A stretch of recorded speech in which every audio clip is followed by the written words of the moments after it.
What are some home remedies for dandruff? And क्या वो काम करती हैं like आपके एक्सपीरियंस में? हाँ, सी डैंड्रफ अगर बहुत ज़्यादा नहीं है ना, तो सबसे पहले तो हमको होम रेमेडी से ही स्टार्ट करना चाहिए। See because dandruff is not something कि सिर्फ 1-2 जनों को ही हो रहा है। It is very, very common 10-11% population को हो रहा है ना? तो सबसे इम्पोर्टेंट है, सबसे ज़्यादा आपने देखा होगा जिनको एक्ने होते हैं उनको डैंड्रफ भी होता हाँ, तो है ना? तो जो ऑयलीनेस है वो यहाँ एक्ने बनाती है, यहाँ डैंड्रफ बनाती है। तो अगर हम किसी तरीके से अपना थोड़ा ऑयल कंट्रोल करें और अपने स्कैल्प को साफ रखें। डैंड्रफ हेयर की स्कैल्प की गंदगी नहीं है ना, डर्टीनेस नहीं है, वो हो ही रहा है बिकॉज ऑफ द फंगस मैलेसीजिया या एंड्रोजन्स या इन्फ्लेमेशन या आपकी फैमिली में है तो डैंड्रफ हो रहा है। तो हम अगर अपने स्कैल्प को क्लीन रखें specially with natural ingredients like reetha amla shikakai है ना, और ऑयलिंग जैसे अगर कोकोनट ऑयल थोड़ा उसमें मिक्स करें, या हम और भी चीज़ें हैं जैसे अगर आप रोज़मेरी ऑयल या लीफ एक्सट्रैक्ट यूज़ कर सकते हैं, लैवेंडर ऑयल यूज़ कर सकते हैं। कई बार घरों में दही लगाते हैं तो दही में भी लैक्टिक एसिड है। तो इस टाइप की चीज़ें अलॉन्ग विद बालों को और बेटर करने के लिए हाइड्रोलाइज्ड प्रोटीन मतलब उसके इतने तरीके हैं, राइस वाटर, इस टाइप की चीज़ें।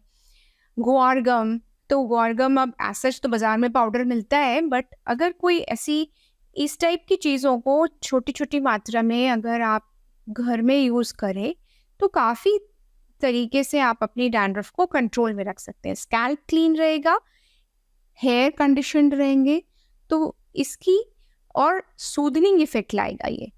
तो इसकी जो फ्लेयरिंग अप है वो नहीं होगा और ये कंट्रोल में रहेगा। अगर किसी को डैंड्रफ है, तो उसको कंट्रोल में रखना है। ये बात समझ लेनी चाहिए कि वो जाएगा नहीं डैंड्रफ।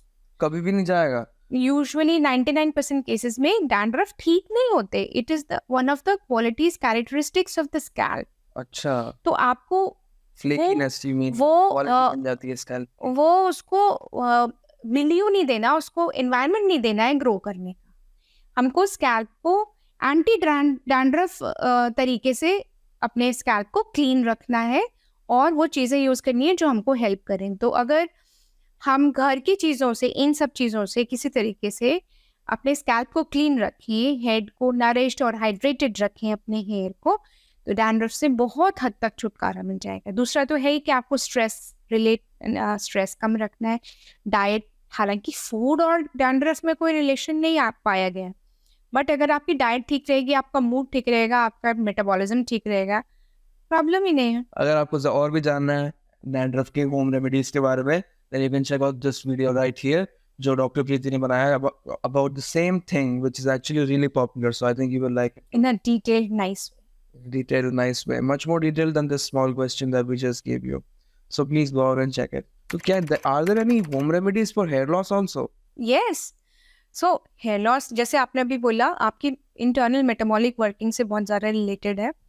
तो अगर हार्मोनल रिलेशन है ना, जैसे आपकी फैमिली में चल रहा है, इन हेरिडिटरी है या DHT हार्मोन से रिलेटेड है, तो उसके लिए तो फिर Then it's over for you. हाँ, फिर आपको दवाई चाहिए। छोड़ो फिर हेयर ट्रांसप्लांट कराओ सीधे जाके।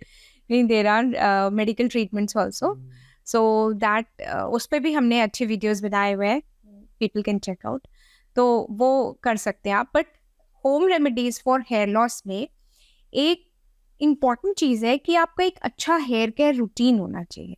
अच्छा, हाँ, वो हेयर केयर रूटीन क्या होना चाहिए? अगर हम सबसे पहले चलो डाइट की बात करें, क्योंकि आपने बॉडी की बात की कि बॉडी सही होनी चाहिए, तो बैलेंस डाइट। अगर आप सिर्फ बर्गर और फ्राइज खाओगे तो कोई बात नहीं। अगर आप सिर्फ बर्गर फ्राइज खाओगे तो ऑब्वियसली कोर्टिसोल रिलीज होगा बहुत सारा। वो बर्गर में क्या है, दोनों तरफ मैदा, और वो जो उसकी पैटी है वो डीप फ्राइड है, उसमें आलू या कुछ मिक्स वेज जैसे हैं, और मेयोनीज है जो कि 80% ऑयल है, पाम ऑयल है। हाँ, palm oil which was used as grease for cars until the अगर आप घर में भी बना रहे हो मेयोनीज, तो एक कप अगर आपने ऑयल लिया है तो 1 कप मिल्क के साथ बनेगा वो, 1 कप से थोड़ा कम मिल्क, तो 60% ऑयल होता है उसमें।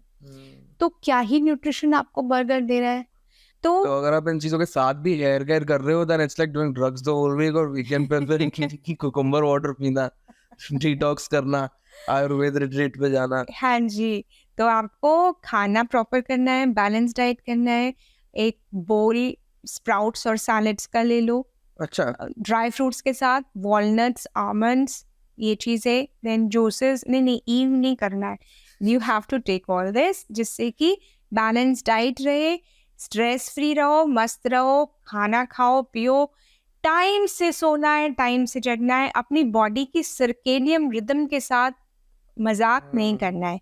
जब सूर्य देवता उगते हैं, भगवान सूर्य भगवान आते हैं, उस समय आप जग जाओ जिससे आपकी बॉडी एक्टिव मोड में आ जाए, और रात को जब रात होती है तो अपने खाने पे भी कम करो और अपने आप को रेस्ट भी दो। तो इस तरीके से जब आप बॉडी को circadian rhythm, when you make it even with the sun rhythm and moon rhythm, तो then your body is not in a fix कि अब मैं क्या करूं, ऐसा नहीं होगा, आपकी ये चीज़ मैंने भी हार्मोन देखी लेवल है। सही हो जब जाएंगे। मैं बाहर रहता था पढ़ाई के लिए अपनी, तब वहाँ पे खाना पीना प्रॉपर मिलता नहीं था मेरे को, दिन में 2 बार मैकडॉनल्ड्स खाता था, ऐसी चीजें करता था, और बहुत हेयर लॉस होता था मेरे को।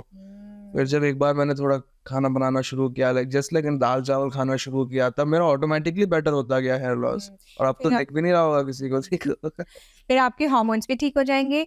ये सब चीजें जब एक बार बैलेंस हो गई, तो फिर अगर आपको I think genetic what you है, want to say is unless you screw it up again, आप more or less good ही रहोगे। बाकी जो घर की नेचुरल रेमेडीज हैं, जो मैं आपको हेयर केयर रूटीन बता रही थी, take a good massage once और twice a week, head massage. Head massage oil के साथ, night before if you have dry hair, अगर ऑयली हेयर है तो 5 मिनट पहले, अदरवाइज कभी कभी लोगों को माथे पे एक्ने आ जाते हैं बिकॉज ऑफ द ऑयल, है ना।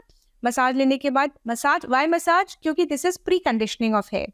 हेयर में क्यूटिकल्स होते हैं ऐसे स्केल बाहर की तरफ निकले हुए, अगर आपने ऑयलिंग कर दी तो ये सील हो गए। तो आप अगर मान लो बाहर की शैम्पू से भी हेयर धो रहे हो, हेड वॉश कर रहे हो, रीठा आंवला शिकाकाई का नहीं बना पाया आप घर में, तो आपको वो बहुत ज़्यादा डैमेज नहीं कर पाएगा, वो उस ऑयल को निकालने में और डर्ट निकालने में या उसका सारे केमिकल खर्च हो जाएगा। एंड देन फिर आप आराम से अपना ड्राई करके विदाउट एनी हीट ट्रीटमेंट, जो ये ट्रीटमेंट्स है, heat treatment, rebounding, keratin treatment, stay away from them, they will damage the cortex, the hair shaft, और वहीं से ब्रेक हो जाएगा हेयर, अच्छा, फ्रीजी होने स्टार्ट हो जाएंगे। दूसरा, जो ये केराटिन और ये सारे ट्रीटमेंट्स है, ये फॉर्मल्डिहाइड गैस रिलीज करते हैं, तो जो करा रहा है, चलो वो तो 6 मंथ्स में एक बार करा रहा है, जो कर रहे हैं ड्रेसर्स, वो दिन भर में कितनी फॉर्मल्डिहाइड सूंघ लेते होंगे और फिर उसको कितनी टॉक्सिसिटी होगी। This is something we all खैर वो केराटिन वाले इतने महंगे पैकेजेस बेचते हैं, दिन में एक से ज्यादा तो बिकता ही नहीं होगा, तो इतना भी हर रोज फॉर्मल्डिहाइड स्मेल कर रही हो अंदर लेने, तो it's not good for my body. ये तो वही बात हो गई कि आप हेल्दी खाना खा रहे हो but then you like drinking and stuff with it, तो आपकी बॉडी को क्या ही असर पड़ेगा उस चीज का।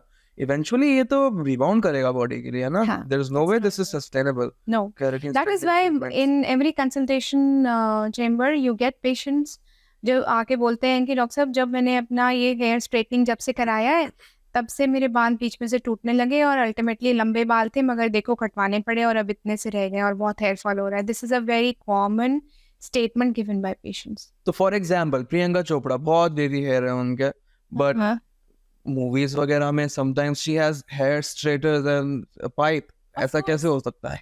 बिकॉज देर आर थिंग्स जो कराई जाती हैं स्ट्रेटनिंग के लिए। अगर आपको बहुत शाइनी स्ट्रेट बाल दिख रहे हैं तो मोस्ट प्रोबेबली केराटिन ट्रीटमेंट किया हुआ है। नहीं, पर मूवीज वगैरह में क्या होता है, शाइनी बाल जो होते हैं, कोई भी शाइनी, इवन शाइनी मेकअप बहुत डिस्करेज किया जाता है, क्योंकि वो लाइट के साथ इतना प्ले कर जाता है कि बहुत अनएक्सपेक्टेड चीजें होने लगती हैं। और प्लस केराटिन अब यूज नहीं होता ज्यादा बॉलीवुड में, because obviously because of formaldehyde. तो सिस्टीन यूज करते हैं, सिस्टीन में फॉर्मल्डिहाइड गैस नहीं निकलती, बट उसका इफेक्ट भी उतना अच्छा नहीं होता, but still it is one of the latest treatment. उतना अच्छा मतलब उतना लॉन्ग लास्टिंग नहीं होता। हाँ, ग्लाइकोलिक एसिड होता है उसमें, ऐसी चीजें होती हैं। हाँ, कार्बोसिस्टीन होता है, कार्बोसिस्टीन, तो उसको यूज किया जाता है। बेसिकली इनका काम ये होता है कि जो डाइसल्फाइड बॉन्ड्स होते हैं हेयर स्ट्रैंड्स में, उनको ब्रेक किया जाता है। अच्छा। और फिर उनको परमानेंटली स्ट्रेटन करने के लिए उसमें हाई टेम्परेचर हीट यूज की जाती है। तो और थर्ड ट्रीटमेंट, कई लोग हेयर बोटॉक्स कराते हैं। ये क्या होता है?